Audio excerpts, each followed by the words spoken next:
জিয়াউর রহমান নিজেও তো সাহস করে না যে আমি স্বাধীনতা ঘোষণা করছি। একথা তো জিয়াউর রহমান নিজেও বলে নাই। এরা বিএনপিরা কেন বলে? আপনারা কেন এই 50 বছর পূর্বের প্রশ্ন করেন?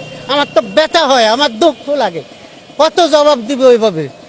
সবাই তো এই সমস্ত প্রশ্ন করে, নতুন প্রশ্ন করেন। দেশকে উন্নয়ন কিভাবে করা যায়, দেশের ঐক্যদের কিভাবে সাধন করা যায়। বঙ্গবন্ধু যেন, আমি হিমালয়ের বংশীবাদক বলবো না, কারণ মানুষগুলোকে অবমূল্যায়ন করা হবে, ইঁদুরের সাথে তুলনা করা হবে।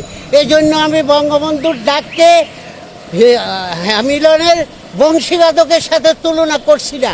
আমি বলছি বঙ্গবন্ধু এদেশের মানুষের মনের ধারণা, মানুষ কি চায় এগুলো বুঝতে পেরেছে। 24 বছর রাজনীতি করে জেল খেটে তিনি এদেশের মানুষগুলোকে একাকার করেছেন। একাকার করে এক ডাক দিয়েছেন, 7ই মার্চ ভাষণ দিয়েছেন। স্বাধীনতার ঘোষণা তো মূল ঘোষণা 7ই মার্চে হয়েছে। তারপরে 25শে মার্চ দিবাগত রাত্রে 12টার পরে তো 26শে মার্চ প্রথম প্রহরে বঙ্গবন্ধু শেখ মুজিবুর রহমান বন্দী হওয়ার আগে প্রথম প্রহরে বিডিআরের, তখনকার বিডিআর বর্তমান বিজেপি, আপনারা তো জানেন, তাদের সাইকোলজিক্যাল মেশিনে সারা বাংলাদেশের আওয়ামী লীগের প্রেসিডেন্টের কাছে স্বাধীনতার ঘোষণা পাঠিয়েছিলেন। জিয়াউর রহমানের আগে চট্টগ্রাম আওয়ামী লীগের সভাপতি হান্নান শাহ, আমি আগেও বলেছি, তিনিও তো পাঠ করেছেন। তাহলে কি হান্নান শাহ ঘোষক হবেন? পাঠ করলে কোনো কিছুর মালিক হয়? মালিক হতে হলে সেই যোগ্যতা অর্জন করতে হয়। বঙ্গবন্ধু শেখ মুজিবুর রহমান সারা জীবন রাজনীতি করে মানুষের বিশ্বাস, আস্থা অর্জন করেছিলেন এবং সত্য নির্বাচনে নিরঙ্কুশ সংখ্যাগরিষ্ঠ তা নিয়ে ম্যান্ডেট পেয়েছেন। এই জাতি, তখনকার 7.5 কোটি জাতির জন্য কোনো কিছু করার ম্যান্ডেট 70-এর নির্বাচনের মাধ্যমে জনগণ বঙ্গবন্ধুকে দিয়েছে। পরিস্থিতির শিকার হয়ে বঙ্গবন্ধু স্বাধীনতা ঘোষণা করেন। স্বাধীনতার কথা ছিল না, পরিস্থিতির শিকার হয়ে স্বাধীনতা ঘোষণা করেছেন। সেই 7ই মার্চ আগেও বলেছি কি কৌশলে করেছে।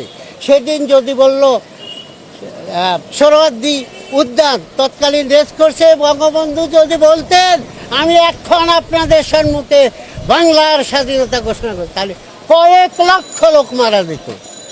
বঙ্গবন্ধুকে বিচ্ছিন্নতাবাদী, ভারতের দালাল, ভারতের উস্কানিতে তারা উদ্বুদ্ধ হয়ে পাকিস্তান, কোরআন সুন্নাহ ভিত্তিক পাকিস্তানকে ধ্বংস করার জন্য এই ষড়যন্ত্র করছে। এই কথা বলে সারা বিশ্বের মানুষকে বুঝাইতে পারতেন। পারতেন কি না? পারতেন। কিন্তু বঙ্গবন্ধু সুকৌশল এবং প্রজ্ঞা, দূরদর্শী নেতৃত্বে তিনি কীভাবে ঘোষণা দিয়েছেন। অনেক নেতা তো ছিলেন, অনেকে বলেছে এইভাবে বলেন, এইভাবে বলেন, ডিক্লেয়ার করেন, বঙ্গবন্ধু কালের কথা শুনে কি সুকৌশলে ঘোষণা করেছে।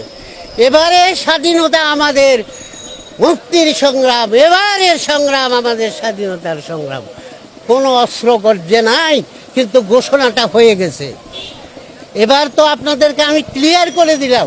বিএনপি দেখেন, বিএনপি না, ক্যান্টনমেন্ট থেকে যারা রাজনীতি করে, আইয়ুব, মুনায়ম, ইয়া খান, তাদের দেখেন তারা সবই একই ধরনের। দেখেন আইয়ুব খান রিফারেন্ডাম হ্যাঁ না ভোট দিয়েছিল, হ্যাঁ, জিয়াউর রহমান দিয়েছে, এরশাদ দিয়েছে। হ্যাঁ আপনার না কে? আমার স্মরণ আছে জিয়াউর রহমান যখন হ্যাঁ না রিফারেন্ডাম দিয়েছে, আমাদের প্রাইমারি স্কুলে গিয়ে আমরা গিয়ে দেখলাম না এর কোনো বাক্সও নাই। হ্যাঁ জিয়াউর রহমান, না কোন ব্যক্তি, না তো কোনো ব্যক্তিই নেই, না একটা বাক্সা থাকবে সেটাও থাকবে না।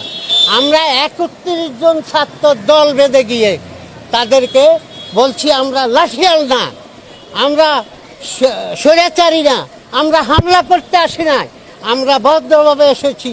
ভোটের নিয়মে আছে হ্যাঁ না ভোট, হাঁর বাক্স আছে, নার বাক্স কই, সরি আমরা দিচ্ছি। আমাদেরকে একটা নার বাক্স এনে দিল, আমরা 31টা ভোট দিলাম।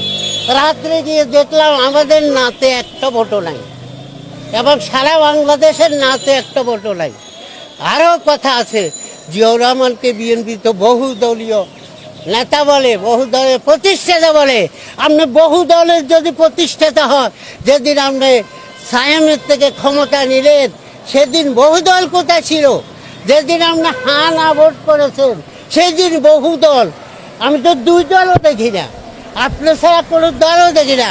আপনি কি করে বহুদলীয় প্রতিষ্ঠাতা হলেন? বিএনপির কথাগুলো ভুল হওয়া স্বাভাবিক। তারা ক্যান্টনমেন্টে জন্ম নিয়েছে। ক্যান্টনমেন্টের সরকার, সামরিক সরকার তো অবৈধ সরকার। এটা আপনি স্বীকার করেন কি না? আপনিও তো স্বীকার করবেন। তাহলে আমার উত্তর অবশ্যই পেয়েছে। Thank you.